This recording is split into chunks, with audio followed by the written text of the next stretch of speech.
Well, we got here Papa Bersa 9mm. It's a TRC. It's Thunder TPRC. I think it's Thunder Pro redesign 9mm. And we got the 380 Plus, which is double stack. That's the mama gun. And they gave birth to twins, twin 22s. So you got a 22 here. This is a 22 Bersa Thunder, I think you call that. And this is there's 10 rounds in each one. And this one I didn't even take out of the bag yet. Reason I got two, well, I was getting one because this is very similar. You see a little oil on there. It's very similar to the 380.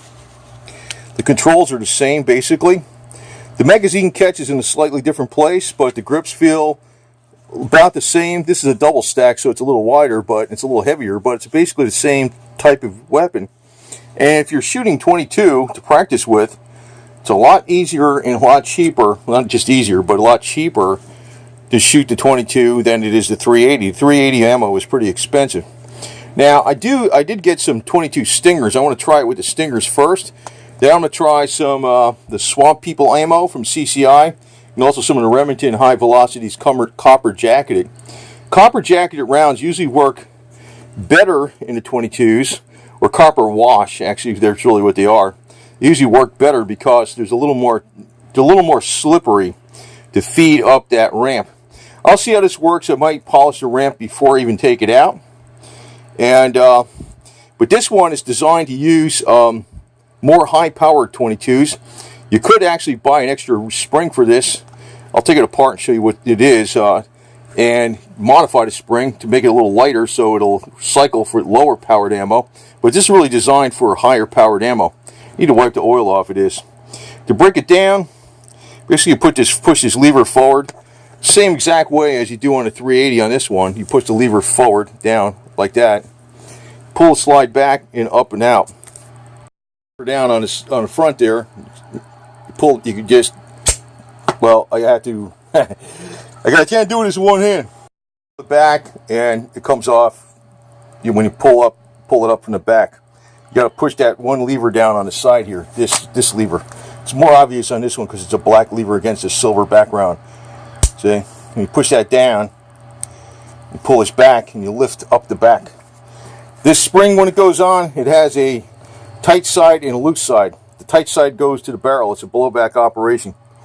10 rounds in the magazine, plus one in the chamber, so you got 11 rounds. And I probably might carry this as a concealed carry sometimes in the summer with these Stingers, because it is a lot lighter than the double stack 380, and it's a little thinner, so it's a little smaller, I think, the other way too, lengthwise.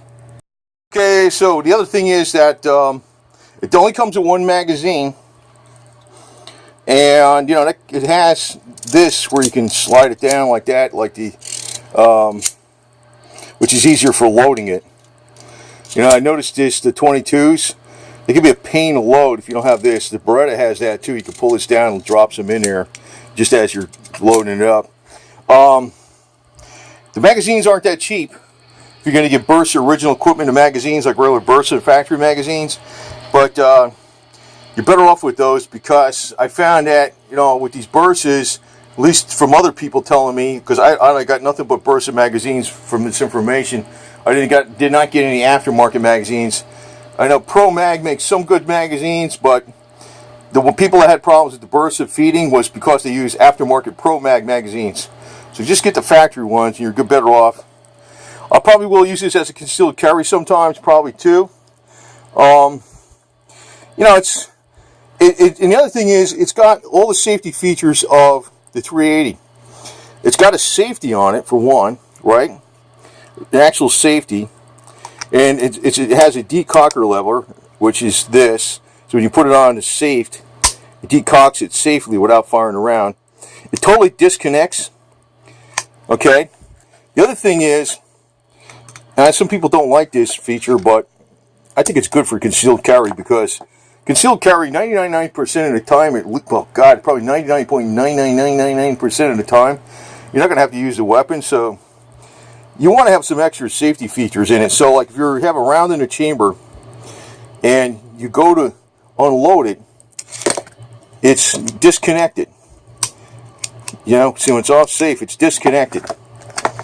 And if, you know, so as soon as you drop the magazine, even if there's a round in a chamber, now obviously you don't point the weapon at anybody, or you always keep it in a safe direction. You always assume it's loaded and ready to fire. You see, if you put the magazine in it, it's got, you know, it works with, you know, only with the magazine in it. So if you have this loaded with, you know, a full magazine and one in the chamber, say I would load it with 10 in the magazine, put one in the chamber, and not have it 10 plus 1 and have it 9 plus 1, because it's easier, right? But the other side of it is, you know, in other words, so then when you go to unload it, just do that. And if you somehow you're just so dumb you forgot about, you know, taking the round out of here, it can't fire with the magazine unless the magazine's in it. It's good. It's a good concealed weapons, good concealed carry weapon for that reason. I know it's got the lock on here and stuff. I mean, I don't really use those locks. It has 3-dot sight, which is, you know, they're not really big, but they're very usable sights. And of course, it's got the long double action pull, right? So, and you have, you know, the single action pull. So, to me, a safety with double action first pull and also having a magazine just disconnect, it's a very safe, you know, it's about as safe as you can get for a concealed carry. And it's still quick. It's still quick. I mean, you have this like this, you know, you pull it out and you go boom, there, you're ready, right? Doesn't take long. Because your finger fits right in this notch here. As soon as you go up like that, you're ready. You know? I mean, it's as you're drawing it, you're ready.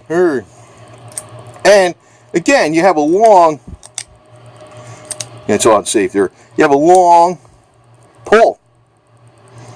So, you should not have any accidents with this weapon. That's the thing. That's a good, and to me, it's got a lot of, you know, I think if you're a police, well, if you're in the military, I would not want this with this setup. I think this one with the safety on is probably a little easier too, because it goes off real quick. I mean, it's like boom, right?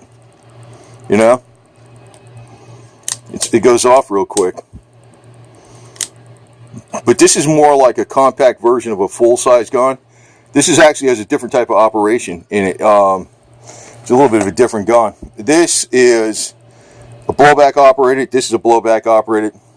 Now, I heard that after many thousands of rounds, the frames on a Bersa 380 could crack. That's possible, but then again, that was one of the reasons I got this, because the 22, it's not going to crack. I don't think this will crack the frame. It might take 5,000 rounds or something. Then it's warranted anyway. But I figure I'm never going to put 5,000 rounds through this thing. But for me to be familiar with it, what I might do is fire 50 22s and fire 10 of these, the 380s. And if you start adding that up, that'll easily pay for this thing. And I got 2 of them because, honestly, the gun store was having a hard time getting these. And when I walked in the gun store, boy, I was in there, I don't know, a couple months ago or so, all the walls were filled up with rifles and pistols and crossbows and compound bows. All the walls were empty.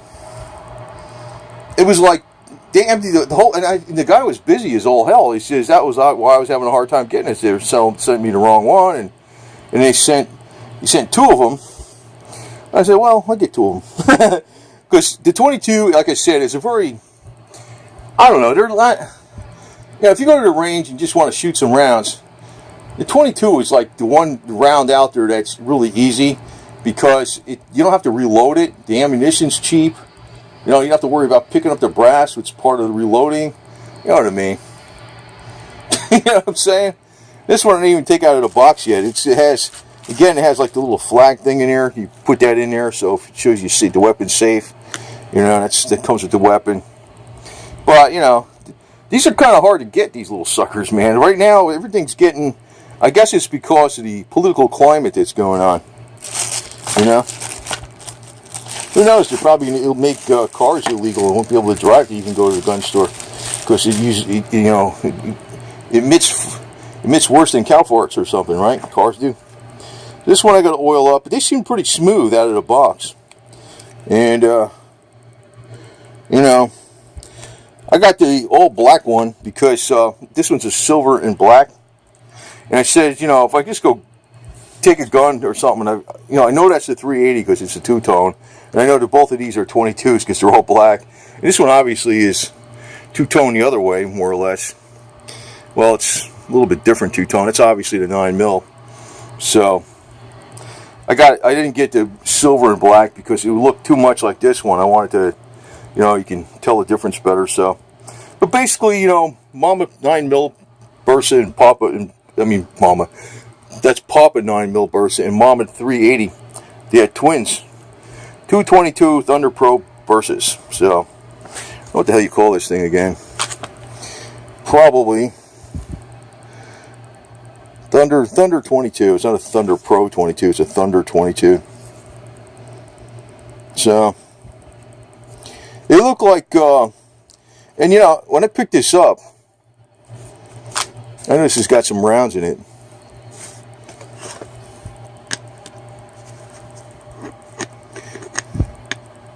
Dimensionally, pretty much the same thing, except for the width. But, you know, the width is a little, this just, I don't know, it feels smaller. Maybe it's, you know what it is? It's just, if this was a flat magazine on the bottom, it would be, you know, it is a little less in height. This is a flat magazine, but I guess you need this because, see how that thing is? Your finger just fits there. See that? But still, that makes all this less, and this is a little less, you know, so it's a little lighter. This probably isn't a bad concealed carry. I know some people say no go no, but with something like these in them, these are stronger than the standard 32 ACP, which used to be the standard concealed carry back in the 1930s and stuff, 40s and even 50s. And everybody had a 32 Smith S&W or the 32 ACP, which stands for automatic Colt pistol, right? 32. A lot of times they would carry like it was a Browning 32. It was a popular one, not just a 9mm. They had a little Browning, I think. The Beretta definitely had loads of 32s back then. But with the development of the more powerful 22s, plus the reliability of how, I know you can get crappy 22 ammo, but the reliability of some of the better quality 22 ammo, even though it's a rimfire, they're pretty damn reliable. And this does have the capability of ejecting a round. It has an ejector on it, like my little Beretta 21A Bobcat. If a round failed to function, you'd have to hit the tip-up barrel and pull it out. This one, at least, you can rack the slide. But I don't think I have a problem with a round failing to function with it. Using this ammo, I never had any of these, the really good quality ammo, the 22 ammo. I never had any of the really good quality 22 ammo screw up on me. It was always the real cheap stuff, the bulk stuff. So, that was one of the reasons they went to the 25 ACP, because it had a primer in it. But,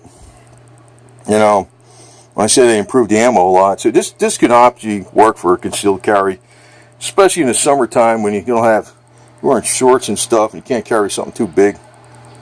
And the other side of it is this. When you're shooting a 380 and you get one of those really little ones, they're like this big and they're real thin, that thing's got a lot of kick to it. And it's hard to keep it on target.